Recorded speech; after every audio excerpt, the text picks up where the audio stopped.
ఎవరికైనా ఏదైనా శుభం కలిగితే ఆ శుభానికి కారణం ఎవరు అంటే శంకరుడే. నేను చెప్పట్లేదు ఈ మాట, శాస్త్రములు చెప్పే. శుభములన్నీ కుప్పలు తెప్పలుగా ఆయన పాదముల దగ్గర పడి ఉంటాయిట. ఆయన అనుగ్రహించాడు అనుకోండి, ఓసారి ఇలా అంటాడు అంటే అది ఎగిరి వెళ్ళి ఇంటికి తోరణంగా పట్టుకుంటాడు. అందుకే ఒక గడుసు కవి ఒక మాట అన్నాడు, నేను ఓ పువ్వు పట్టుకొచ్చి మీ పాదాల మీద వేశాను అనుకోండి, నేను వేసినది ఇది పువ్వు, మీ పాదముల మీద ఉన్నది ఇది పువ్వు.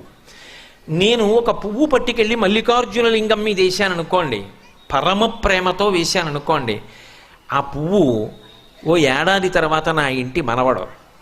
నేను ప్రేమతో వేసిన పువ్వు 2 ఏళ్ల తర్వాత నా ఇంట్లో మనవరాలు.